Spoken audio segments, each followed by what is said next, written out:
Bismillahirrahmanirrahim. Assalamualaikum warahmatullahi wabarakatuh. Saya langsung share screen ya.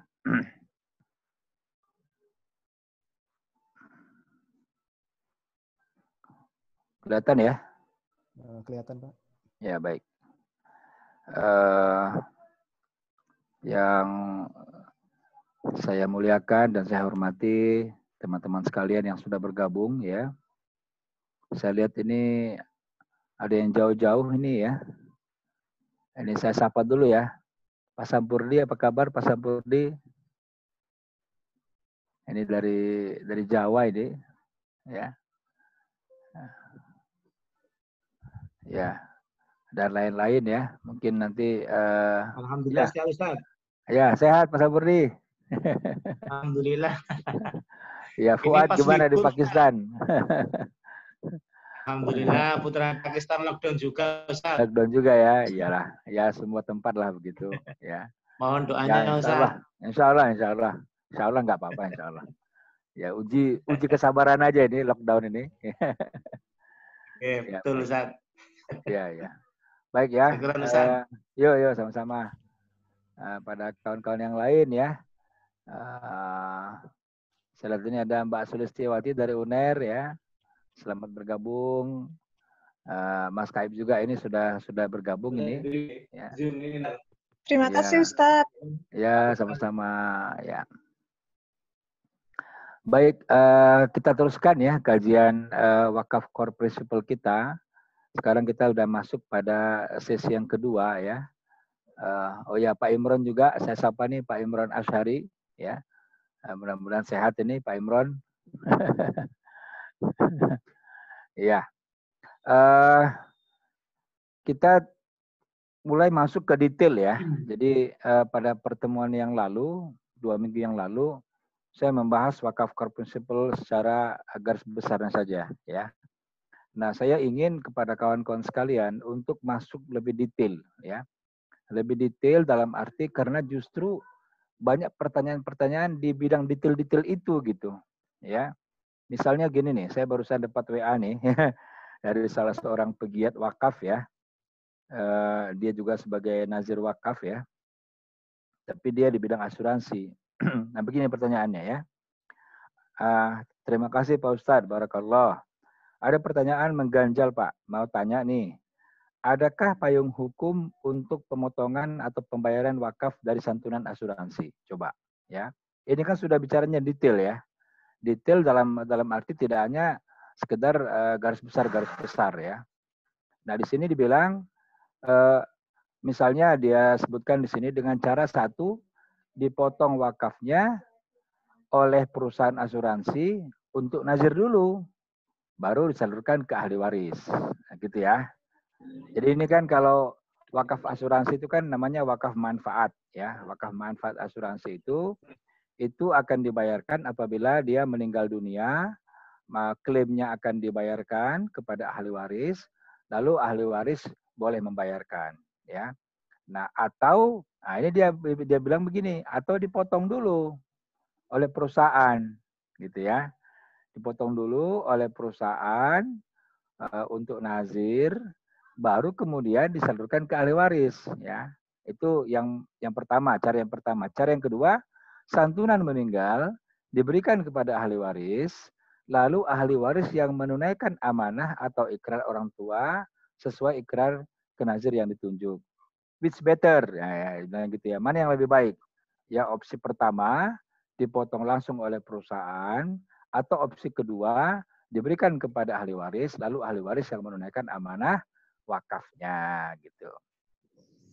Kami khawatir ya, ini diteruskan WA-nya nih ya. Kami khawatir tertanggung meninggalkan hutang akibat meninggal karena sakit atau tidak diketahui anaknya. Saat meninggal ditagih dalam jumlah besar. Kemudian orang tua menjadi zalim ya. Santunan meninggal yang harusnya diterima ahli waris untuk bayar hutang dipotong oleh perusahaan dan diberikan ke nazir dulu, baru kemudian ke ahli waris. Mohon advice-nya Pak. Nah, gitu ya. Nah, jadi pertanyaan-pertanyaan seperti ini yang sifatnya detail-detail begini itu banyak sekali yang masuk ke WA saya ya. Dan itu saya langsung jawab ya. Saya langsung respons ya. Nah, jawaban saya apa? Jawaban saya ada di dalam peraturan di undang-undang wakaf kita. ya undang-undang wakaf kita itu jelas sekali ya, nomor 41 tahun 2004 tentang wakaf, itu pasalnya pasal 26 ya, pasal 26. Nah, begini bunyinya ya.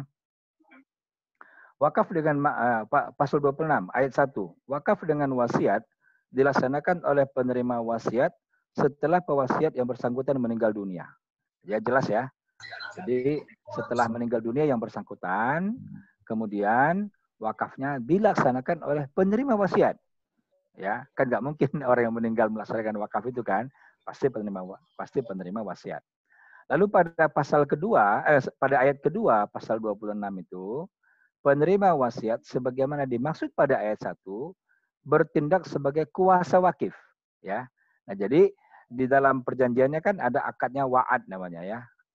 Itu adalah akad perjanjian di mana orang yang berasuransi ini apabila dia meninggal nanti, ya dia akan memberikan kuasa kepada ahli warisnya sebagai wakif untuk membayarkan wakafnya, gitu. Lalu pada ayat yang ketiga, wakaf dengan wasiat sebagaimana dimaksud pada ayat 1 dan ayat 2 dilaksanakan sesuai dengan tata cara perwakafan yang diatur dalam undang-undang ini, gitu ya. Nah, itu berarti lebih detail, ya. Lalu pasal 27-nya ya. Terus kan pertanyaannya begini, bagaimana nanti kalau misalkan perusahaan asuransi memberikan wakafnya langsung, klaimnya langsung kepada yang diberikan kuasa dalam hal ini ahli waris. Bagaimana nanti kalau misalkan ahli waris tidak membayarkan wakafnya sesuai dengan ikrarnya atau sesuai dengan janjinya atau sesuai dengan akad wa'adnya? Ya, maka pasal 27 itu mengatur ya, dalam hal wakaf dengan wasiat tidak dilaksanakan oleh penerima ya, oleh penerima manfaat atas permintaan pihak yang berkepentingan, pengadilan ya dapat memerintahkan penerima wasiat bersangkutan untuk melaksanakan wasiat gitu ya. Jadi memang yang detail-detail ini itu memang yang sering menjadi pertanyaan ya oleh baik oleh nazir ya, oleh wakif ya, maupun oleh stakeholder yang lain ya. Nah, oleh karena itu dalam pertemuan ini kita akan bahas ya dalam WCP ini tentang WCP 1, WCP 2 dan WCP 3. Mudah-mudahan ini semuanya sudah ada ya PDF-nya ini ya. WCP ini saya harapkan sudah ada PDF-nya di para pendengar ya atau di audiens. Ya, kalau belum ada nanti tolong Mas Kaib di share lagi nih ya draft WCP ini, PDF WCP ini kepada yang hari ini ikut bergabung ya dalam kuliah kita ini ya. Baik, Pak. Ini ya beberapa international working group dari WCP karena WCP ini adalah produk daripada Indonesia untuk dunia ya. Jadi sekali lagi saya pertegas bahwasanya wakaf core principle ini adalah inisiatif daripada Bank Indonesia ya.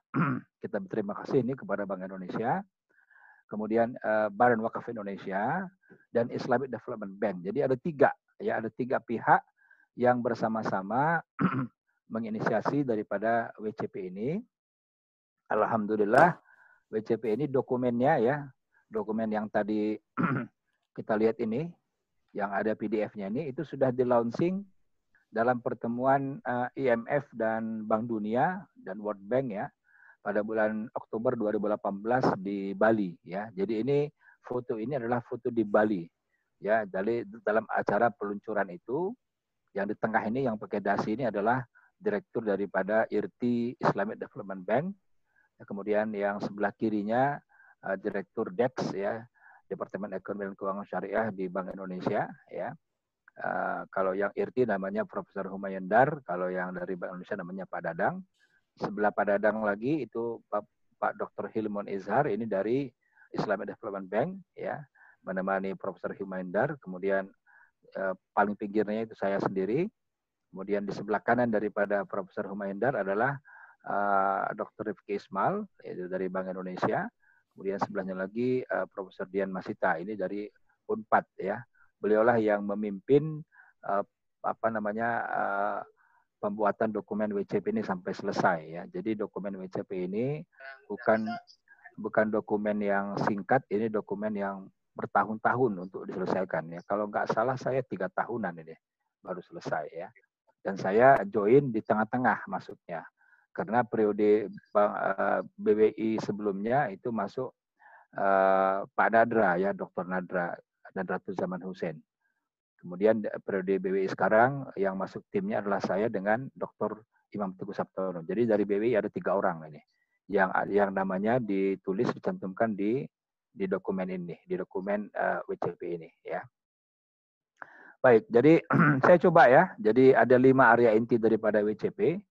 Ini fondasi hukum, pengawasan wakaf, tata kelola wakaf, manajemen risiko dan tata kelola, yang semuanya ada 29 item ya, atau 29 butir atau 29 WCP karena kita buat WCP 1, WCP 2, WCP 3 sampai WCP 29 ya. Dan ini tidak mungkin kalau kita bahas sekaligus ya. Jadi ini semacam kuliah ini harusnya ya. Kita berikan secara detail ya. Jadi pada pertemuan ini kita masuk kepada detailnya di fondasi hukum dulu ya, di yang pertama ini. Karena apa? Karena ini banyak pertanyaan, banyak sekali pertanyaan di sini ya.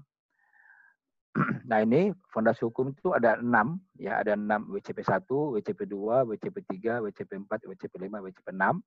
Nah WCP 1 ini tanggung jawab, tujuan, wewenang, kementerian, akuntabilitas dan kolaborasi. WCP 2 kelas harta benda wakaf, WCP 3 kegiatan yang diizinkan, WCP 4 kriteria perizinan, WCP 5 ini pengalihan pengelolaan wakaf, dan WCP 6 ini pengambil alihan lembaga dan harta benda wakaf.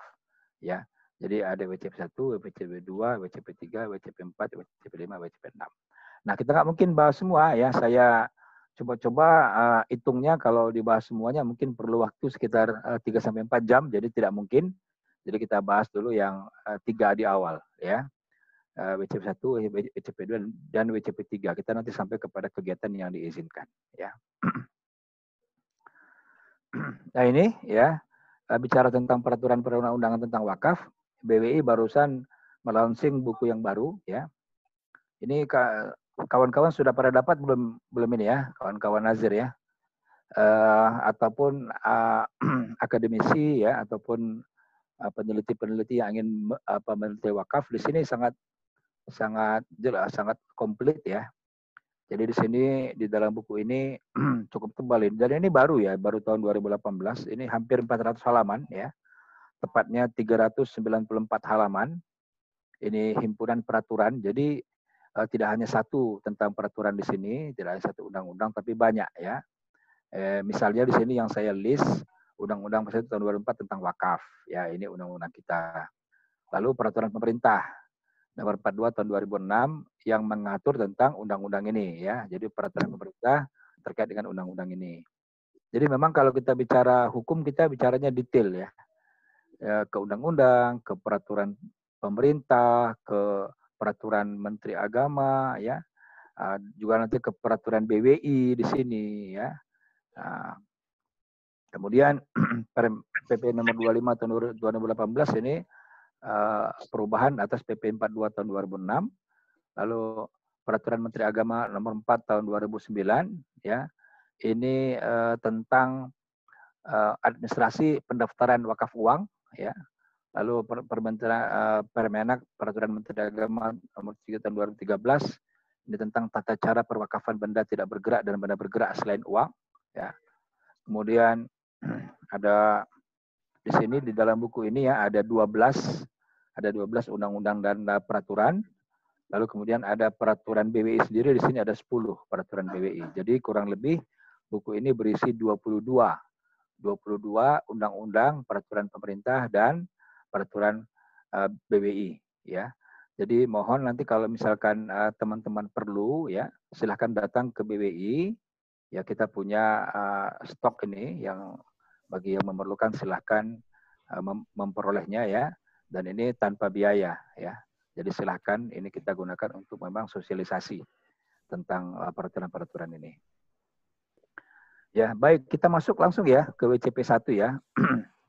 Ini kita langsung bicaranya detail. Ini kawan-kawan sekalian saya harapkan untuk bisa lebih konsentrasi ya. Karena ini sudah bicaranya teknis dan detail ya. pertama WCP 1 ini bicara tanggung jawab, tujuan, wewenang Kementerian Akuntabilitas dan Kolaborasi ya. Misalnya begini. Ini isi WCP ini undang-undang, peraturan atau kerangka hukum lain ya untuk pengelolaan dan pengawasan wakaf ditetapkan dengan jelas untuk memberikan wewenang hukum dan peraturan independen yang ditetapkan oleh tiap otoritas penanggung jawab ya.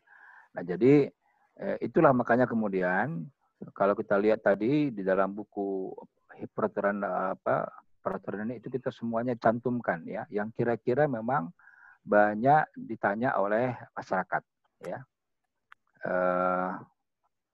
Nah, apa itu ya di sini? Jadi di dalam WCP ini itu ada dua kriteria. Yang pertama kriteria utama, yang kedua kriteria tambahan. Nah, karena ini sifatnya internasional ya.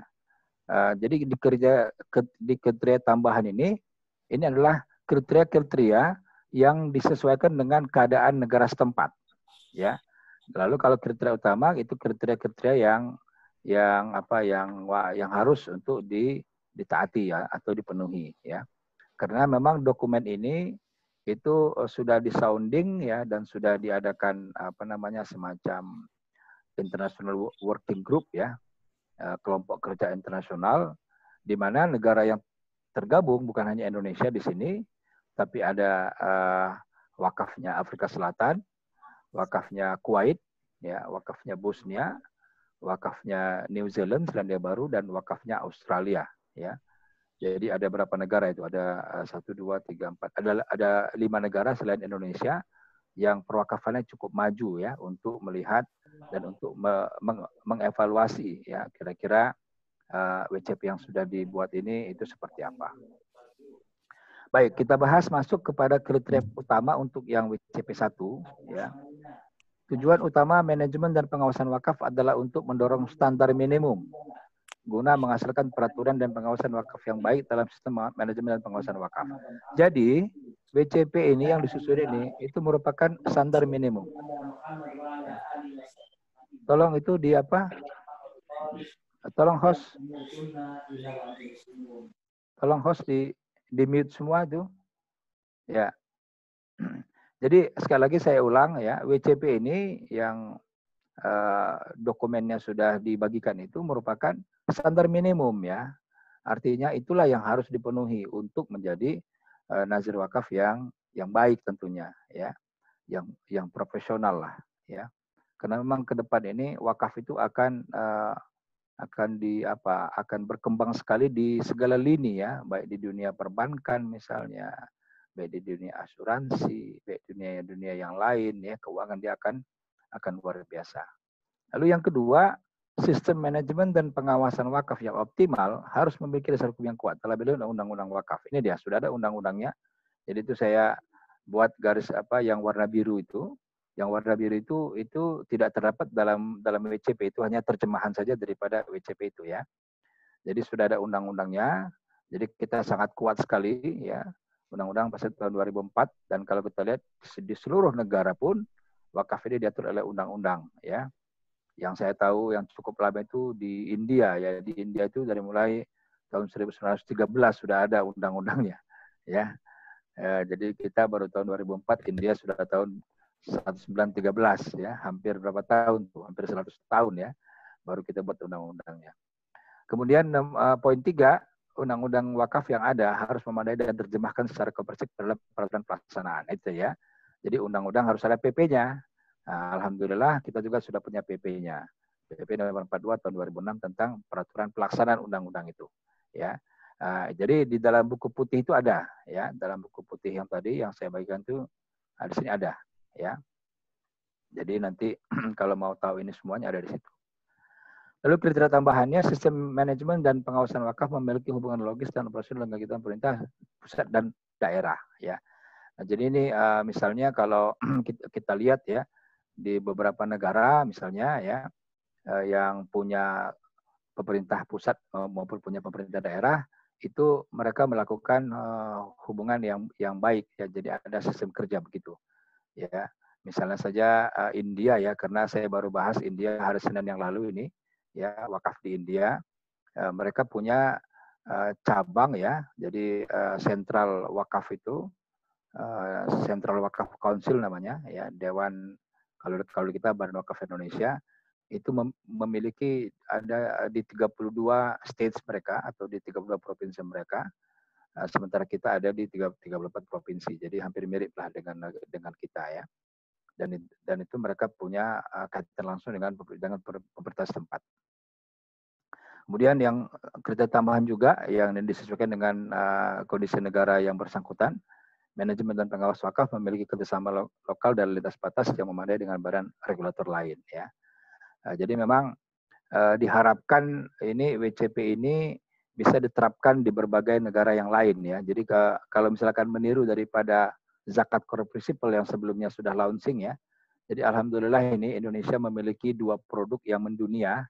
Yang pertama adalah zakat core principle, itu di launching tahun 2016 di Istanbul, Turki ya. Alhamdulillah sampai hari ini sudah dipraktekkan di 13 negara itu ya. Prinsip-prinsip pokok pengelolaan zakat ya. Nah, meniru hal yang sama untuk wakaf ini, kita harapkan juga prinsip-prinsip pengelolaan wakaf ini juga bisa ditiru di negara-negara lain ya. Karena saya juga tergabung di dalam forum wakaf dunia ya, yang setiap bulan Ramadan ini setiap hari ya membuat seminar dengan pembicara dari berbagai negara. Saya kemarin kebagian bicara hari keberapa itu ya. Ramadan ke-7 apa ke-5 lupa saya ya, dan sampai sekarang sudah 20 negara ya, jadi di setiap malam beda-beda negaranya. Itu WCP ini menjadi sesuatu juga gitu loh ya, jadi menjadi sesuatu yang mereka perhitungkan untuk diadop ya, untuk diadop menjadi standar minimum dalam pengelolaan wakaf di tempat mereka gitu ya. Itu setidaknya yang saya ketahui dari dialog-dialog yang saya lakukan selama ini ya. Kemudian kriteria penting atau utama yang nomor 4, unsur-unsur kemandirian dan wewenang untuk mengatur harus disebutkan dengan jelas dalam pasal yang terdapat dalam Undang-Undang Wakaf. Harta benda wakaf dan dana wakaf harus dikelola secara independen sesuai dengan peraturan syariah ya. Nah, jadi memang ini dalam konteksnya yang namanya nazir itu tidak boleh dapat tekanan ya dari siapapun dalam pengelolaan. Dia harus independen ya. Apalagi di negara-negara yang yang mayoritas muslim ya, mungkin tidak ada persoalan, tapi kalau di negara-negara yang minoritas muslim ya, bisa saja mereka dapatkan tekanan-tekanan, tapi harus dipastikan bahwasanya tidak ada tekanan-tekanan atau intervensi ya. Sebagaimana juga kriteria tambahan di sini di poin 3, manajemen wakaf dan badan pengawas wakaf harus merupakan lembaga independen dan siapapun tidak dapat mengintervensi dan mempengaruhi nazir dalam mengolah harta benda wakaf, kecuali dalam kasus kecurangan dan tidak pidana. Nah, kecuali ya, jadi ada pengecualian kalau ada kecurangan, ada tindak pidana, maka pemerintah atau penyelidik diizinkan untuk memeriksa tiap unsur dalam lembaga ini ya. Jadi kalau kita lihat memang di tempat-tempat yang muslimnya mayoritas itu selalu ada otoritasnya, misalkan ke Kementerian Wakaf ya, atau Dewan Wakaf atau Badan Wakaf ya, itu di negara yang mayoritas muslim ada. Tetapi untuk di negara-negara yang minoritas muslimnya itu diserahkan langsung kepada organisasi muslim setempat ya. Misalnya di Singapura ya. Di Singapura itu wakaf cukup maju ya, sangat maju luar biasa, dan negara tidak ngurus. Siapa yang ngurus? Yang ngurus adalah Majelis Ugama Islam Singapura atau MUIS ya. Itu yang mengurus persoalan wakaf. Jadi bukan hanya wakaf, MUIS juga ngurus persoalan zakat, persoalan haji, persoalan pendidikan, pokoknya semua yang terkait dengan masalah umat Islam. Ya. Lalu yang kriteria utama juga poin 5 ya. Undang-undang wakaf dan peraturan pelaksananya harus diakui oleh peraturan perundang-undangan lain yang terkait. Makanya kemudian ini masuk dalam hukum positif ya. Jadi karena dia sudah merupakan undang-undang, maka dia otomatis diakui. Undang-undang wakaf yang harus menyebutkan dengan jelas tentang struktur pengaturan dan pengawasan yang mencakup peraturan syariah. Nah, di sini ada jelas semua ya. Oke, nomor 7 ini WCP 1 cukup banyak, ada 8 poin ya. Kriteria penting atau kriteria utamanya, karena memang di sini sebagai dasarnya ya. Jadi dasar sesuatu bekerja kan harus jelas hukumnya ya. jelas dasar hukumnya gitu. Kalau nggak jelas jadi ilegal dia. Ya, itu berbahaya ya. Nomor 7, manajemen dan pengawas wakaf memiliki kekuasaan. Nah, ini kekuasaan ya. Otoritas wewenangnya di sini pertama memperoleh akses penuh ke pengurus, manajemen, staf dan pembekuan serta catatan lembaga wakaf. Ini diadopsi dari sistem perbankan ya. Jadi OJK itu bisa memperoleh akses penuh ya ke manajemen, pembukuan serta catatan lembaga bank ya, lembaga perbankan. Jadi meniru konsep yang sama, maka pengawas wakaf dalam ini Badan Wakaf Indonesia itu juga memperoleh akses penuh kepada manajemen pembukuan di lembaga wakaf itu ya. Nah, ini tentunya ini dalam konteks ketika misalkan nanti ditemukan adanya beberapa kecurangan ya. Tapi kalau dalam konteks normal saja, maka Badan Wakaf Indonesia hanya meminta laporan saja daripada nazir-nazir ya. Jadi memang saya perlu jelaskan juga kepada teman-teman semua, WCP ini diadopsi dari sistem perbankan ya. Jadi ini diadopsi dari Basel Core Principle. Jadi sistem prinsip perbankan yang sudah established ya, yang sudah dipraktekkan orang seluruh dunia. Kemudian juga melihat mengacu kepada IFSB ya. Kemudian mengacu juga kepada AOIFI sebagai standar akuntansinya ya. Jadi ini kemudian beberapa dilihat kemudian diadopsi menjadi satu aturan khusus ya. Kemudian B-nya mengevaluasi seluruh kegiatan lembaga wakaf termasuk pengumpulan, investasi, pengolahan dan penyaluran hasil wakaf. Ya. Jadi di sini ada proses evaluasi kita ya. Makanya Badan Wakaf Indonesia itu melakukan MONEF ya, monitoring dan evaluasi kepada lembaga-lembaga wakaf yang sudah kita berikan izin ya.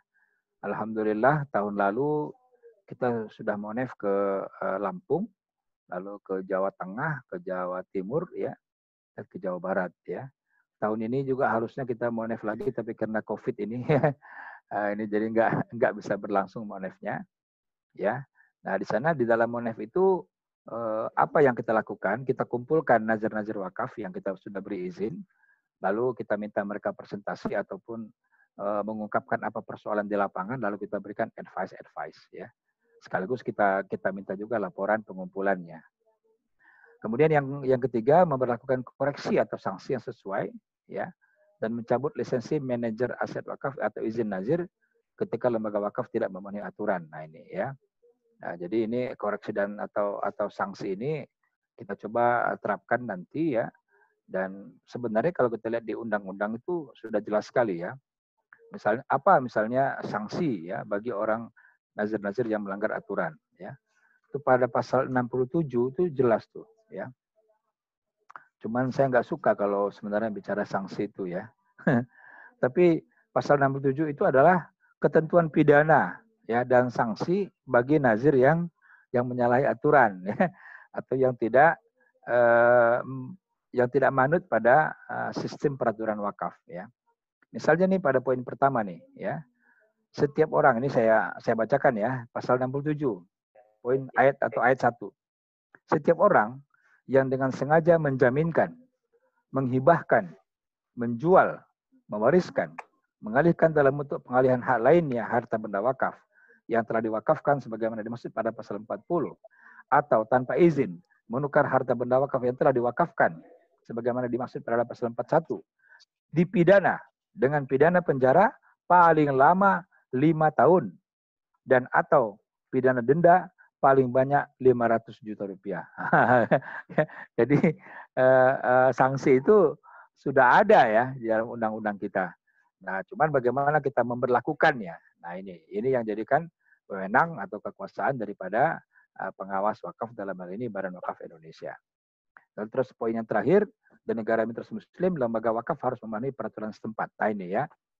Misalnya kalau di India lembaga wakaf itu di bawah kementerian namanya Ministry of Minority Affairs ya. Kementerian urusan minoritas gitu ya. Ada di bawah itu dia. Sentral wakafnya ada di bawah itu. Ya. Jadi walaupun di sana jumlah muslim itu sangat besar ya.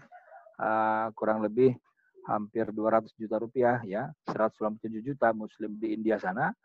Ya, tetapi karena dibandingkan dengan jumlah rakyatnya 1,3 miliar, jadi minoritas gitu ya. Padahal kalau di negara sendiri itu sudah lebih besar daripada negara Bangladesh, ya kan? Hampir sama dengan negara Pakistan yang Muslimnya 200 juta gitu ya, gitu. Kemudian untuk kriteria tambahan di negara minoritas Muslim, lembaga wakaf harus bekerjasama dengan lembaga pemerintah dan lembaga amal terkait yang bertanggung jawab untuk mencapai tujuan kemanusiaan, sosial, dan ekonomi. Nah, ini nanti tinggal disesuaikan dengan kondisi negaranya, ya. Karena kriteria tambahan adalah kriteria yang terkait dengan kondisi negara masing-masing.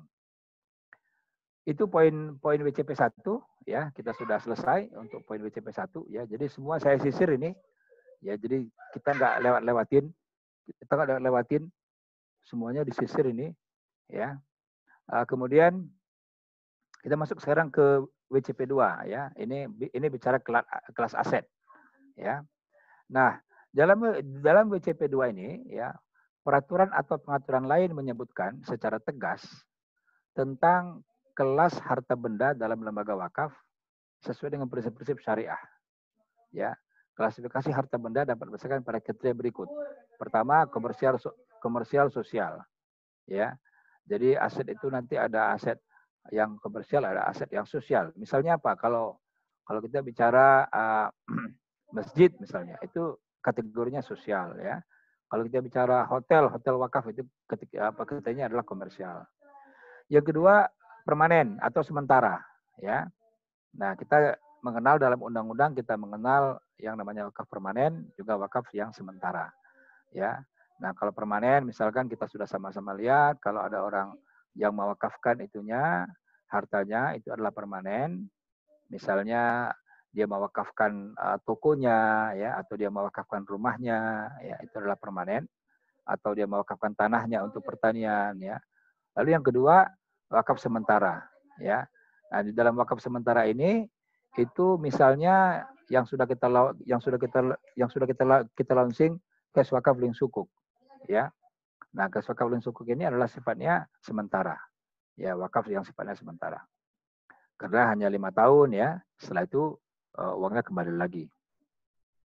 Kemudian yang ketiga, ekonomi dan manfaat ya. Jadi kita bisa ambil manfaatnya atau kita bisa ambil ekonominya. Ini kira-kira wakaf produktif atau wakaf yang sifatnya sosial tadi. Ini mirip-mirip dengan nomor 1 ya. Nomor 4, harta tak bergerak dan harta bergerak. Nah, ini juga diatur ya dalam undang-undang kita. Itu lebih jelas lagi, nanti bisa dibuka dalam Undang-Undang 41 ya, yaitu tentang harta bergerak atau tentang harta yang tidak bergerak ya.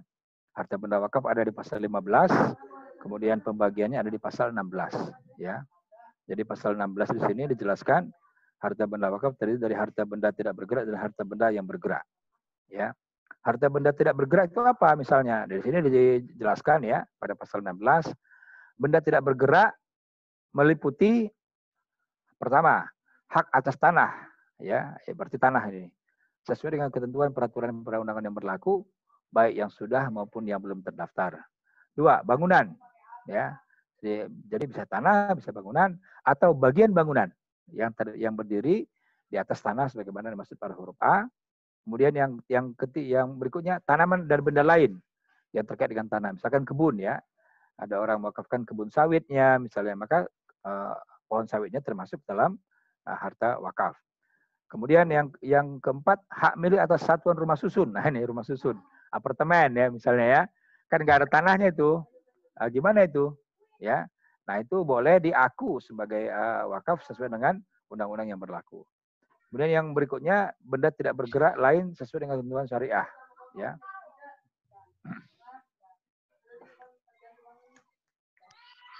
Ya, itu tentang WCP 2. Mari kita coba lihat kepada poinnya masing-masing. Detail ya dalam kriteria utama. Satu, kategori harta benda wakaf ya ini sorry ini detail sekali ya. Jadi saya mohon maaf ini, tapi memang inilah yang menjadi pertanyaan sering kepada saya sendiri, kepada saya pribadi ya. Jadi kalau misalkan ini jelas ya kita bahas jelas, nanti tidak ada lagi pertanyaan-pertanyaan. Nah, dalam WCP 2 ini, di dalam kelas aset wakaf ini, ada dalam kriteria utamanya kita lihat ya, ada berapa nih? Ada 5 ya. Baik, ada 5. Pertama, kategori harta benda wakaf dan dana wakaf harus ditentukan dengan jelas sebagai bagian dari undang-undang wakaf. Tadi saya sudah bacakan ya, pasal 16. Lalu kriteria umum untuk kelas harta benda wakaf harus diuraikan. Sudah. Kriteria umum harta benda juga sudah. Sedang pengelolaan. Nah, gimana? Ya. Ada nggak kira-kira kriteria umum pengelolaan benda wakaf ini? Ada. Ya. Di dalam bab 5 pasal 42 dan sampai pasal 46. Ya. Jadi kita coba lihat ya. Saya harapkan sih nanti teman-teman dapat ini peraturan ini, karena ini inilah yang menjadikan acuan kita sebenarnya, acuan Nazir maupun acuan di BWI. Ya, misalnya begini, pengelolaan dan pengembangan harta benda wakaf, pasal 42. Nazir wajib mengelola dan mengembangkan harta benda wakaf sesuai dengan tujuan, fungsi dan peruntukannya. Ya, jadi tidak boleh tujuannya misalkan atau peruntukannya untuk rumah sakit, lalu dikelola untuk masjid misalnya, itu tidak boleh. Ya, itu harus lihat pada kemudian pasal 43, pasal 43, pengelolaan dan pengembangan harta benda wakaf oleh Nazir, sebagaimana dalam pasal 42 dilaksanakan sesuai dengan prinsip syariah. Ya, jadi prinsip syariahnya harus ada jelas. Ya, makanya kalau kita buat pengelolaan yang ada kira-kira persoalan syariahnya, itu kita langsung minta fatwanya. Misalkan kemarin ya, wakaf core principle itu, wakaf lin sukuk ya, CWLS itu sebelum kita launching itu kita minta dulu fatwanya dari DSN MUI ya, Dewan Syariah Nasional daripada Majelis Ulama Indonesia. Nah, alhamdulillah keluar fatwanya, maka kemudian kita jalankan, kita eksekusi, dan alhamdulillah sudah berjalan. Lalu pada pasal 43 ya, pengelolaan dan pengembangan harta benda wakaf oleh Nazir ya, berdasarkan usul prinsip syariah. Pasal ayat 2. Pengelolaan dan pengembangan harta benda wakaf sebagaimana dalam pada 1 dilakukan secara produktif. Nah, itu ya. Jadi memang sejatinya itu yang namanya pengelolaan wakaf itu adalah produktif. Ya, sejatinya itu produktif. Ya, kenapa? Karena wakaf itu harus berkembang. Kan wakaf itu kan habas ta'aslah. Kita tahan pokoknya, tahan kapitalnya, tahan modalnya. Lalu watasodak tabiah, kita sedekahin hasilnya. Lalu kalau nggak ada hasilnya, apa yang mau disedekahin gitu ya? Apa yang bisa diperoleh oleh makuf alaih, oleh penerima manfaat wakaf? Tidak ada. Ya, wakaf itu beda dengan zakat. Kalau zakat dikumpulin, dapat dana zakatnya langsung didistribusikan, selesai gitu. Tapi kalau wakaf tidak. Dapat wakafnya kita kelola dulu, diputar, diinvestasikan di segala macam, ya dikembangkan lah intinya. Kemudian hasilnya lalu itulah yang kemudian yang kita sedekahin gitu. Ya. Jadi sejatinya harus memang produktif ya. Pasal 43 ayat 2. Lalu pada ayat 3-nya, dalam hal pengelolaan dan pengembangan harta benda wakaf dimaksud pada ayat 1 diperlukan penjamin. Nah, ini ya. Ini biasanya kalau dalam pengelolaan wakaf uang, misalkan kita depositokan di bank syariah misalnya. Ya, itu harus di bank syariah yang dijamin oleh lembaga penjamin simpanan. Ya. Sebab kalau ada apa-apa misalnya, maka yang namanya wakaf itu tidak hilang. Itu intinya. Ya. Kemudian pasal 44, pasal 45, pasal 46 nanti boleh dibaca sendiri. Kemudian nomor 5, keterima penyesuaian hasil ya, ini juga ada di dalam peraturan-peraturan kita. Kerja tambahan modal intelektual, ini dia. Modal intelektual, hak properti, hak cipta, aset tidak berwujud, dan dapat dianggap sebagai aset wakaf. Ya, karena inovasi besar-besaran dalam dekade terakhir. Ya, jadi modal intelektual dapat disebut sebagai aset wakaf.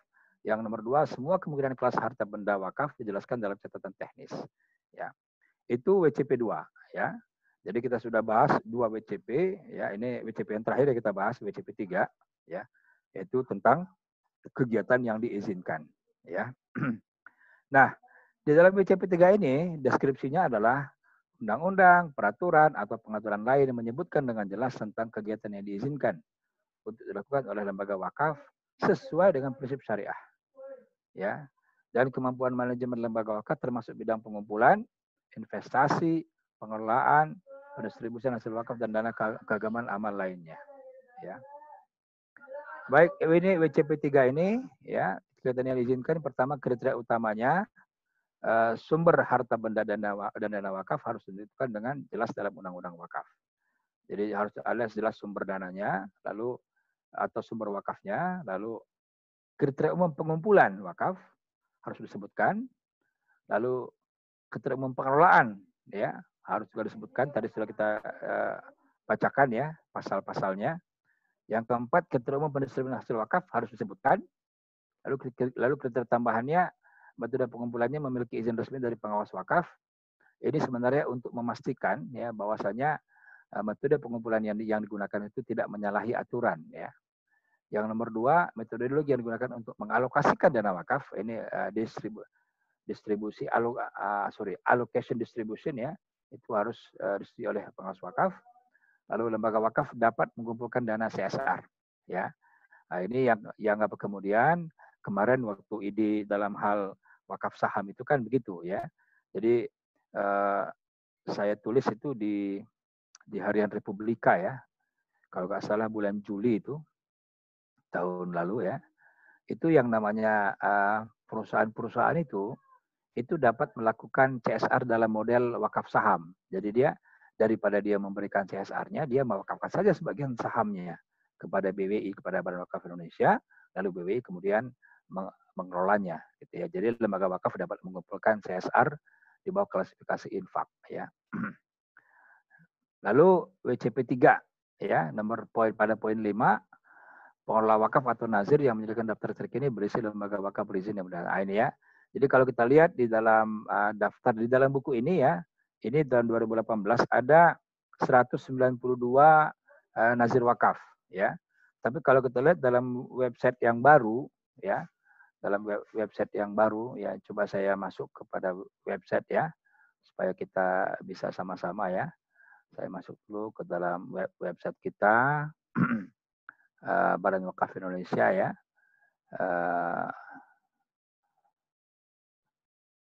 BWI Go ID ya, Badan Wakaf Indonesia. Ini dalam website kita ini ada jelas di sini ya. Saya share ya. Saya share dulu. Saya screen. Nah, ya. Kelihatan ya. Ini Badan Wakaf Indonesia. Ini wakaf bisa jadi solusi ketahanan pangan saat pandemi ya. Jadi memang ini kita berusaha dalam masa wakaf dalam masa pandemi ini itu yang namanya untuk ketahanan pangan itu bisa diambil dari sumber dana wakaf ya. Nah, di sini kita bisa lihat ada layanan online, ada Nazir BWI, data wakaf, jurnal wakaf ya, rumah sakit mata, CWLS, wakaf komprensibel dan literatur ya. Ini buku penelitian zonasi tanah wakaf di DKI Jakarta. Nanti ini boleh diakses ya. Silahkan dibuka ini untuk bicara bagi orang yang mau buat penelitian tentang wakaf ya, yang mau mengadakan apapun lah ya terkait dengan masalah wakaf, ini bisa dibuka di sini ya. Sini ada profil, ada artikel ya, inspirasi wakaf, kolom opini misalnya ya. Lalu ada berita, editorial pers, berita wakaf, berita foto, klaim, berita pengumuman ya. Wakaf, penwakaf mengenal wakaf, ada regulasi, ada literasi ya. Nah, kita lihat data wakaf misalnya. Ini data wakaf kita. Seperti apa data wakaf kita? Ya kita lihat di sini. Data tanah wakaf bersertifikat di Indonesia. Ya, ini sumbernya data Kementerian ATR BPN tahun 2019 ya. Jadi ini sudah kita konfirmasi kepada Badan Pertanahan ya, Badan Pertanahan Nasional. Jadi ini misalnya di Aceh ada 5.357 bidang tanah, di DKI ada 3.700 ya, Jawa Timur ada 29.395 bidang tanah. Ini banyak sekali ya, dengan luasnya luar biasa ini ya. Juga per klaster kita bisa lihat ya tanah-tanahnya gitu ya. Untuk itu. Lalu wakaf uang. Nah, ini nazir wakaf uang ya. Nazir wakaf uang misalnya kita sudah berikan izin, kebetulan itu ada di bawah divisi yang saya pimpin ya, divisi pembinaan dan pemberdayaan nazir. Jadi ini yang sudah kita berikan ya, ini untuk bagaimana menjadi nazir ya, bagaimana prosedur menjadi nazir wakaf uang ada di peraturan BWI nomor 2 tahun 2010. Ya nanti boleh ini diklik saja ya bagi nazir-nazir ya, banyak nazir-nazir yang bertanya langsung kepada saya, bagaimana Ustadz syaratnya ingin jadi nazir gitu ya, yayasan-yayasan. Boleh ini langsung diklik nanti ketahuan ya. Ini peraturannya. Ini data kita ya, ini update terakhir Oktober 2019 ya, data nazir wakaf uang terdaftar di Badan Wakaf Indonesia. Nah, jadi ini boleh nanti ini ya, jadi ini kita sebarkan ke orang-orang yang mau berwakaf sebagaimana tadi prinsip WCP 3 tadi ya, kegiatan yang diizinkan itu. Jadi memang kalau tidak diberikan izin oleh BWI mengumpulkan sebagai nazir wakaf uang, dia tidak boleh mengumpulkan nazir wakaf uang, mengumpulkan wakaf uang ya. Ya, baik kita lihat di sini ya. Ada di sini ada 12 ya, kita lihat lagi ada 26 ya. Lalu ada 40 ya. Kemudian ada 53, 65, 77, 89, 102, 116, 132, 144, 156, 71, 182, 189 ya.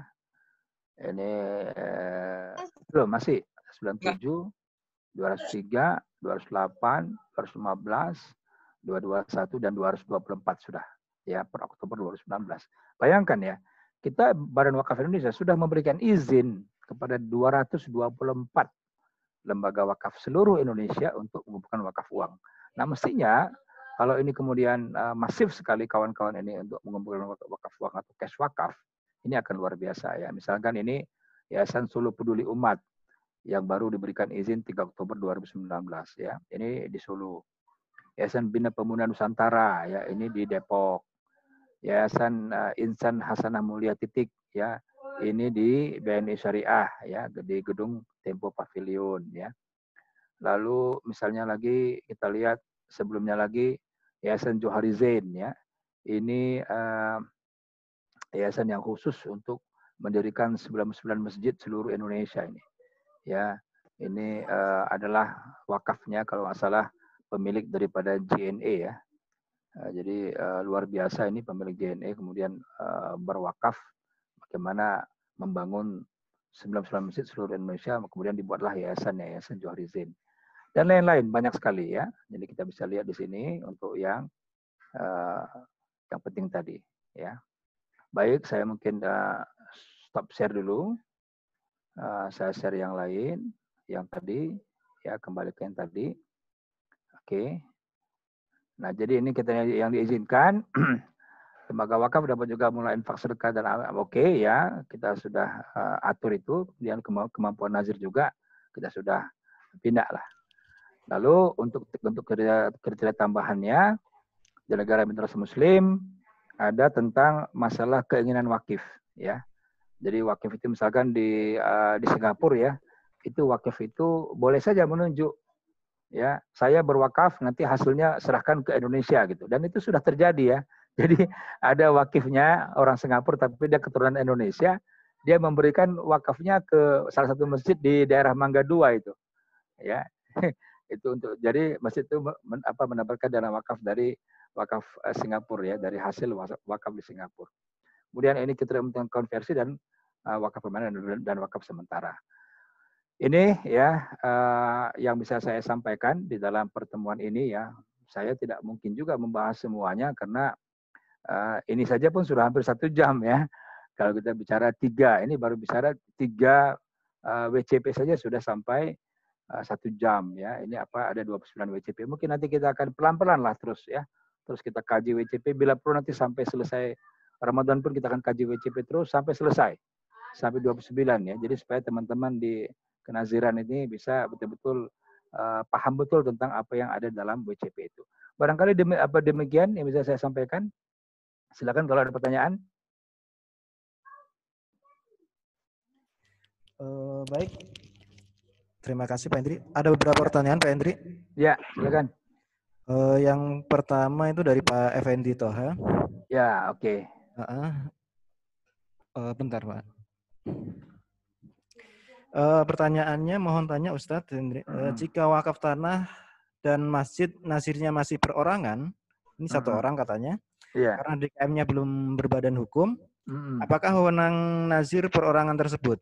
apakah bisa membubarkan DKM, artinya di atas AD/ART masjid. Apakah seperti pemilik masjid? Nah, itu pertanyaan pertama dari Pak Effendi. Kemudian dilanjutkan pertanyaan kedua dari Pak Effendi, jika nazir dirasa kurang amanah dalam menjalankannya, bagaimana mekanisme untuk mengkoreksinya? Sementara itu yang dari Pak Effendi. Mau langsung jawab atau langsung 3 gitu atau satu persatu? Banyak nggak pertanyaannya? Ada 3 Pak Hendri. Oh, satu persatu aja dulu. Oke, baik. Ya, silakan. Baik. Jadi kalau untuk wakaf perorangan ini karena dia tidak memiliki badan hukum ya, maka ini yang agak sulit nanti ketika dia kita ada tindakan-tindakan protektifnya gitu. Jadi misalkan apakah dia menjadi pemilik masjid? Tidak ya, pemilik masjid itu adalah Allah. Nazir itu bukan memiliki harta benda wakaf. Sekali lagi ya, nazir itu bukan pemilik wakaf. Nazir itu ya diberi amanah mengurus. Jadi kalau dia nggak becus ngurus harus diganti. Makanya BWI itu punya kewenangan untuk mengganti nazir. Dan itu diatur. Ya, diatur di sini. Dalam undang-undang kita ya tentang pergantian nazir, ya. Jadi apabila nazir-nazir itu kemudian bermasalah ya, misalnya maka dia bisa diganti, ya. Jadi apa namanya di sini di pasal berapa ya? Kok saya lupa ya pasalnya. Nah, di sini ada dijelaskan tentang nazir ya. Nazir di sini ada nazir perorangan, ada nazir badan hukum, ada nazir organisasi ya. Jadi pembinaan dan pengawasan ini ada masuk di situ semua ya. Ya nantilah kita lihat ya. Tapi itu ada. Nah, jadi bagaimana tindakan koreksi? Tindakan koreksinya adalah ketika dia yayasan itu bisa menegur. Ya, DKM itu bisa menegur, ya, bisa menegur nazir ini. Nah, tetapi kan ini tidak mudah di lapangannya ya. Di lapangannya karena ketika dia kemudian menjadi nazir, diberikan amanah nazir, seolah-olah masjid itu dia punya gitu. Itu dia persoalannya kalau di lapangan. Sehingga orang-orang yang mengoreksi dia marah juga gitu kan. Itu dah. Maka itu kita nggak anjurkan untuk nazir itu perorangan ya. Kita himbau untuk menjadi nazir ya, menjadi nazir organisasi atau nazir berbadan hukum ya. Maka itu saya sarankan kepada Pak Effendi, buatlah yayasan ya, buatlah DKM, buatlah yayasan, lalu nanti kemudian kenaziran itu nanti diurus oleh yayasan. Itu aja barangkali Pak Effendi ya. Ya, berikutnya. Baik, demikian ya Pak Effendi. Lanjut ke pertanyaan Bapak Fikri. Untuk wakaf royalti lagu atau musik, ya. Apakah harus lagu atau musik yang bernuansa Islami? Dan pada WJP masuk kriteria mana? Apakah ke sosial atau manfaat atau yang lainnya? Demikian. Ya, lagu ya. Lagu ya. Ya. Kan lagu itu kan sebenarnya kan ada manfaat ekonomi ya. Jadi kalau kelas hartanya ya kelas ekonomi ya. Jadi kelas aset itu di bidang ekonomi. Jadi dia ada nilai ekonomisnya gitu karena dia merupakan royalti. Nah, apakah harus yang lagu-lagu Islami atau lagu-lagu yang wah, ini sulit sekali ini pertanyaannya. Gimana jawabnya nih ya? Mungkin kalau lagu-lagu yang biasa-biasa sih mungkin nggak masalah lah. Asalkan jangan lagu-lagu yang mengajak untuk misalkan lagu-lagu kayak di barat itu ada kan lagu-lagu setan ya, kayak lagu-lagunya Lady Gaga gitu ya. Itu mungkin enggak lah ya. Itu kacau itu kalau gitu. ya Ustaz Fikri ya. Jadi pokoknya yang biasa-biasa aja lah. Kalau yang normal-normal kayak lagu-lagu kita, lagu-lagu pop ya no problem lah ya. Tapi kalau udah lagu-lagu begitu janganlah. Ya ini memang jadi persoalan juga ketika kita kelas wakaf itu kita bikin jadi luas gitu ya. Baik, yang berikutnya. Pertanyaan ketiga dari Pak Efri atau Mbak nih. Pertanyaan, bagaimana potensi wakaf uang ke depan serta edukasinya di masyarakat, Pak Hendri? Ya. Dari siapa? Dari Hefri apa? Pak Efri. Ya. Baik. Bagaimana potensi wakaf uang? Ya. Ada nggak Pak Efri-nya? Ada, Pak. Coba. Ini Pak Efri yang dari Medan atau yang Pak Efri yang mana nih? Ya, Pak. Dari Bogor, Pak. Oh dari Bogor ya, baik. Saya pikir yang dari Medan ya. Baik. Pak Evri, wakaf uang potensi ke depannya itu dahsyat ya, dahsyat. Jadi kita lihat misalnya beberapa negara itu sudah mulai menggantikan posisi bank itu dengan wakaf. Ya, misalnya di Bangladesh itu ada namanya Social Islamic Bank Limited, ya, SIBL. Itu adalah awalnya adalah bank Islam atau bank syariah, ya. Tetapi kesini-kesininya dia mau mengkonversi menjadi bank wakaf itu. Dan itu memang dahsyat ya. Jadi dia punya produk namanya deposito wakaf. Jadi kalau kita deposito uang di situ, uang itu nggak akan kembali karena sudah diwakafkan. Dan dari hasil itu mereka putar di bisnis, hasilnya itu mereka bangun rumah sakit itu. Jadi itu bank yang punya rumah sakit itu ya hanya itu ya, SIBL itu. Jadi di dalam visinya bank itu bilangnya begini, apa gunanya bank kalau cuma cari untung? Ya, apa gunanya bank kalau tidak bisa memberdayakan masyarakat? Ya, dahsyat ini. Ya, jadi harusnya bank itu ya bisa memberdayakan masyarakat, oleh karena itu dia harus untung gitu. Jadi bukan untung yang jadikan tujuan, untung itu sebagai sarana untuk dia bisa memberdayakan masyarakat. Ya, itu memang luar biasa. Memang penggagasnya pun ya ahli ekonomi Islam yang awal-awal ya, Dr. Abdul Manan itu yang menggagas bank wakaf di Bangladesh ya. Kemudian asuransi juga begitu nanti arahnya ke sana ya. Kemudian banyak lain-lain yang nanti akan mengarah kepada wakaf uang ya. Dan sekarang pun misalkan untuk pemberdayaan ekonomi mikro itu sudah mulai banyak dikembangkan dari wakaf ya. Sekarang kan boleh BMT sekarang boleh mengumpulkan dana wakaf uang ya untuk mereka kelola dalam pemberdayaan usaha mikro ya. Dan sudah ratusan itu yang sudah kita berikan izin di Indonesia ini. Baik, ada lagi? Masih banyak Pak Hendri ngantri. Oh, banyak. Ini dari Ibu Neneng Hasanah selanjutnya. Oh ya, Assalamualaikum. Itu dokter Neneng Hasanah itu Dewan Syariah Lembaga Wakafnya IPB itu. Oh siap ya. Ya. Ada 2 pertanyaan dari Ibu Neneng. Pertama, kalau kita akan meneliti tentang CWLS dari sisi efektivitasnya, apakah sudah bisa diteliti? Karena CWLS kan memang ya belum lama di launching kan ya Pak Dokter. Ya. Kemudian yang kedua dari Bu Neneng, kalau nazirnya amanah tetapi harta wakafnya diambil alih oleh keluarga wakif, apakah ini menunjukkan bahwa nazir yang harus ditegur karena kelalaiannya, tidak ada AIW dan surat-surat lainnya, atau ahli warisnya yang nanti akan dapat sanksi pidana? Demikian Pak Hendri.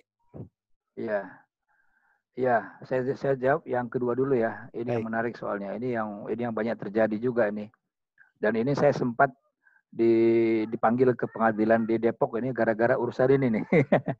Ya. Jadi wakif ahli waris wakif yang menarik kembali wakafnya. Itu banyak terjadi. Kenapa? Karena kelalaian daripada nazir tidak mengurus sertifikat wakafnya. Jadi sebenarnya dua-dua itu perlu ya. Makanya kita perlu melakukan pembinaan kepada nazir untuk segera dalam hal masalah ini nih. Ya masalah fondasi hukum ini yang penting dulu ya. Jadi masalah legal formal ini yang penting dulu. Makanya WCP 1, 2, 3, 4 sampai 5, 6 nanti itu bicaranya fondasi hukum, legal formal. Supaya apa?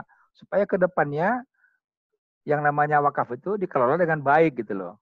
Enak kita ngelolanya gitu. Sekarang ini kan seolah-olah kalau kita ngelola wakaf itu banyak pusingnya daripada senangnya gitu. Ya. Ya. Kenapa? Karena banyak sengketanya gitu. Ya, banyak sengketanya daripada tidaknya gitu. Ya, coba lihat yang dulu ya. Sekarang ini saya lagi nanganin di Medan ya. Ini wakaf perorangan juga nih. Dulu wakaf ini tahun 48. Jadi 3 tahun setelah Indonesia merdeka, seorang kaya di sana, ya itu bukan seorang kaya sih sebenarnya, tapi istrinya Sultan Delhi itu mewakafkan tanahnya seluas 47 hektar, satu kawasan. Oh, coba bayangin ya. Kalau di Bogor bisa jadi kota wisata itu ya, atau bisa jadi kota satelit ya. Itu satu kawasan 47 hektar itu udah hanya diserahkan kepada satu orang. kepada ulama di sana, syekh di sana. Ya namanya dulu kan, bayangin tahun 48 wakaf seluas itu mau dibuat apa gitu kan? Ikrarnya sih untuk keperluan agama, pesantren, masjid dan lain-lain gitu lah. Tetapi sampai sekarang belum bisa direalisasikan. Kenapa? Karena ketidakmampuan nazir ketika itu. Ya. Nah, sekarang persoalannya apa? Nazirnya sudah meninggal, lalu kepengurusan diwariskan ke anaknya. Sekarang anaknya juga sudah sepuh. Nah, gimana nanti nih kalau nggak ada lagi? Ya ini aset wakaf. Ya, jangan sampai hilang kan gitu. Ya. Nah, jadi tadi ya masalah sengketa tadi itu dua-duanya kita harus ingatkan itu ya. Jadi nanti memang ujungnya sih ke pengadilan ya. Saya berapa kali tuh dipanggil ke pengadilan ya dalam hal urusan wakaf ini ya sebagai saksi ahli dalam menjelaskan tentang perwakafan. Lalu yang pertama tadi, apakah CPLS sudah bisa kita teliti efektivitasnya? Belum lah ya, karena kita baru closing. Mungkin nanti setelah 5 tahun lah baru boleh. Tapi kalau misalkan topik penelitiannya efektivitas pengumpulan wakaf uang lewat CPLS itu mungkin bisa, karena sudah terkumpul gitu ya. Lalu bagaimana efektivitasnya ya, apa strateginya yang dilakukan itu nanti mungkin bisa dengan metode wawancara. Itu aja mungkin. Yang berikutnya? Berikutnya dari Bapak Hasan Azhari. Iya. Yang bertanya bagaimana untuk pelaporan wakaf uang ketika uang yang ada belum digunakan karena tidak mencukupi. Ya dilaporkan saja. Dilaporkan saja kita sudah mengumpulkan uang apa sekian gitu aja. Oh, yes. Lanjut lagi. Terus? Kemudian dari Pak Agus Purwanto, kita punya nazir wakaf uang tadi hingga 200-an. Ya. Pertanyaannya kenapa belum bisa bersinergi dan optimalisasi dari fungsinya? Demikian Pak Idri. Nah itu ya memang sinergi antar nazir sebenarnya yang belum banyak di kita ya. Karena nazir-nazir ini kan yang 200-an itu kan 100-an lebih itu adalah BMT atau koperasi syariah ya. Jadi mereka langsung mengumpulkan wakaf uang dari anggota-anggotanya. Lalu sekitar 100 itu adalah yayasan atau lembaga berbadan hukum. Nah ini yang belum terjalin ya kerjasama yang baik antar nazir itu. Ya ada sih beberapa proyek yang kerjasama nazir ya. Misalnya proyek rumah sakit mata yang di Serang itu kan kerjasama antara dua nazir itu. Ya, tetapi belum banyak gitu. Nah itu makanya kita ingin nanti ada pembinaan nazir ini ya. Dan saya pun lewat usaha pribadi ya di kampus itu melakukan sekolah manajemen wakaf namanya. Kita sudah lakukan di 2 angkatan ya sekolah manajemen wakaf ini. Outputnya alhamdulillah ya dari sekolah itu misalkan dari sekolah manajemen wakaf pertama itu ada kalau nggak salah 15 peserta ya. Itu ada di antara mereka itu kan mereka semuanya nazir ya. Sudah ada yang bekerja sama itu. Jadi nazir A punya tanah, nazir B punya uang ya. Lalu mereka berkolaborasi membuat proyek baru, proyek wakaf baru. Ya, alhamdulillah itu sudah ada ya. Nanti kita ingin juga lebih luas skalanya ya. Nah, insya Allah lah pelan-pelan lah ke depan kita akan coba untuk bagaimana kita menggalang teman-teman ini supaya bisa bersinergi ya. Konteksnya kan berjamaah ya. Jadi tidak sendiri-sendiri gitu kan. Berjamaah kecuali yang udah besar-besar ya besar-besar pun perlu juga berjamaah ya. Misalnya kalau IPB misalkan ya, IPB kan lagi sekarang mengembangkan CWLS untuk korban-korban COVID ya. Jadi nanti hasil daripada sukuk itu nanti akan digunakan untuk membantu orang tua mahasiswa yang terkena dampak COVID secara ekonomi ya. Karena di IPB ini kalau nggak salah sekitar 30% mahasiswanya itu ada dalam kondisi perlu dibantu ekonominya ya. Lalu nanti lewat program ini insya Allah nanti akan bisa dilakukan ya, dan ini pun dilakukan kerjasama dengan BWI ya. Nah seperti ini yang mungkin kita harus perbanyak ya, kolaborasi jamaah ya dalam hal pengembangan wakaf. Itu Bu Neneng ya, makasih. Yang berikutnya.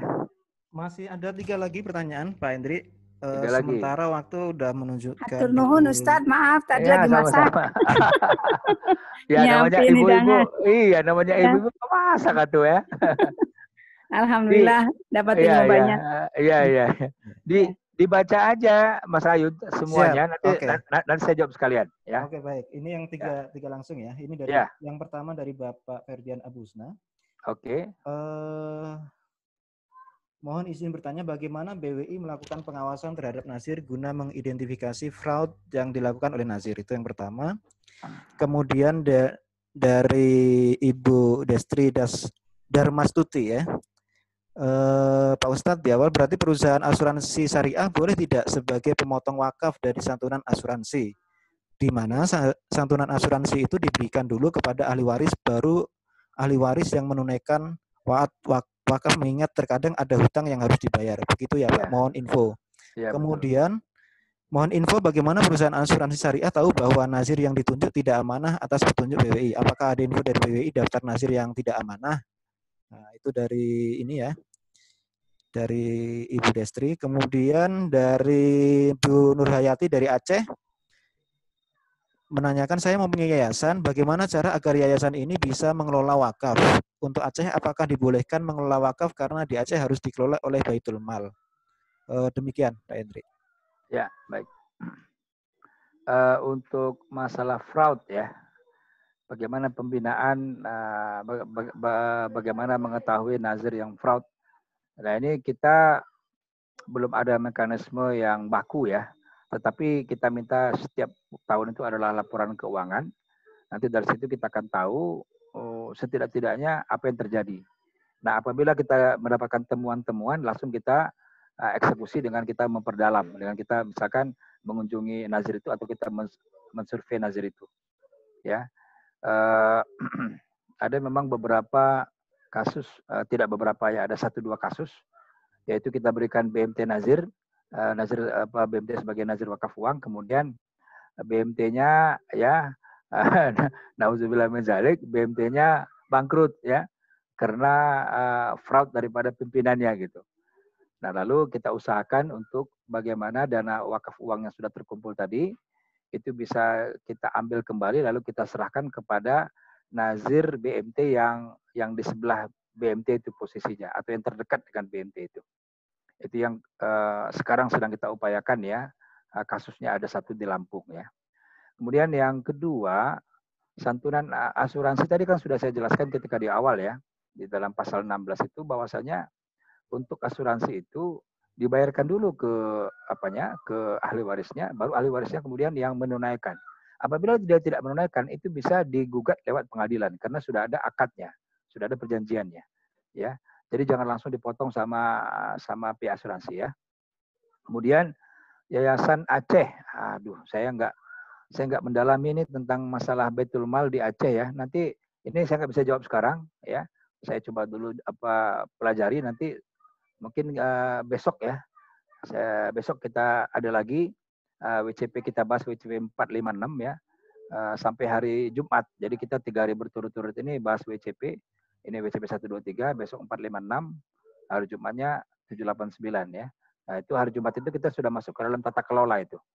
Ya besok kita masih bicarakan tentang fondasi hukumnya, tapi yang sudah lebih jelimet ya, karena itu sudah masalah sengketa-sengketa gitulah ya, sudah masalah kan kalau kita lihat di WCP 4 itu kan sudah masalah kriteria perizinan ya. Ini apa sih syarat-syarat untuk menjadi nazir wakaf, nanti besok kita akan jelaskan. Kemudian pengalihan pengelolaan wakaf ya, bagaimana cara mengalihkannya. Kalau ada nazir yang bermasalah atau nazir yang meninggal dunia atau yang apa gitu ya, atau yang fraud tadi. Yang ketiga pengambil alihan lembaga dan harta benda wakaf. Jadi besok kita akan bahas ini. Ya untuk hari Jumat kita akan bahas masuk dalam tata kelola atau good governance ya. Jadi kawan-kawan sekalian ya jangan kemana-mana ya, tetap pada frekuensi yang sama. Udah kita bisa mengkaji wakaf. Mohon maaf ini Ibu yang dari Aceh saya belum bisa jawab ya. Besok saya usahakan untuk menjawabnya ya. Baik demikian barangkali Mas Ayun. Baik, terima kasih Pak Hendri. Alhamdulillah kita sudah ngaji di pertemuan kedua ini dengan Pak Hendri terkait wakaf core principles. dan sudah sampai WCP yang ketiga. Insya Allah besok seperti yang disampaikan Pak Hendri, kita akan lanjut ke WCP 456 sampai 9 ya Pak Hendri ya. Okay. Hari Jumat 789. Siap ya. Baik Pak Hendri, mungkin karena tak terasa waktu udah habis, mohon untuk closing statement-nya Pak. Ya, jadi kawan-kawan sekalian semua ya pegiat wakaf ya, ini saya lihat juga ini ada Ibu Dr. Tika Widyastuti ya, dari Surabaya ya, dan lain-lainnya. Ada juga di sini saya lihat dari Kementerian Keuangan ya, Bang Lokon Zain Nasution ya, dan lain-lain lah ya. Wakil Rektor IPB, Pak Agus Purwanto ada. Agus Purwanto juga ada ya, oh ya dari IPB ada. Ya, jadi closing statement saya sederhana ya. Wakaf ini adalah instrumen yang Allah ciptakan ya untuk membuat ekonomi tumbuh berkembang dengan natural ya. Oleh karena itu kita harus buat aturan-aturan, kita harus buat fondasi-fondasi yang kuat. Karena apa? Karena perjalanan wakaf ini panjang. Ya, wakaf ini bukan sedekah biasa. Wakaf ini adalah sedekatin jariyatin. Ya, sedekah yang mengalir terus manfaatnya. Oleh karena itu, fondasi hukumnya itu harus kita buat secara mantap. Ya, duduknya juga pas gitu ya, supaya dalam jangka panjang dia akan terus bisa mengalirkan manfaat untuk umat. Demikian. Assalamualaikum warahmatullahi wabarakatuh. Waalaikumsalam warahmatullahi wabarakatuh. Baik Bapak Ibu, terima kasih telah menghadiri ngaji Ramadan Badan Wakaf Indonesia yang hadir setiap Senin sampai Jumat pukul 16 sampai 17 waktu Indonesia Barat. Dan jangan lupa besok kita ketemu lagi dengan Pak Hendri sampai hari Jumat di jam yang sama. Dan untuk semua ngaji Ramadan ini, kita akan tayangkan ulang pukul 21 hingga pukul 22, itu di fanpage Badan Wakaf Indonesia. Dan akan tayang pukul 3 sampai pukul 4, menemani sahur kita di channel Wakaf BWI channel Wakaf. Semoga apa yang kita lakukan mendapat ridha Allah dan bermanfaat bagi kita semua. Amin, amin. Demikian, mari kita tutup pertemuan kali ini dengan baca hamdalah. Alhamdulillah.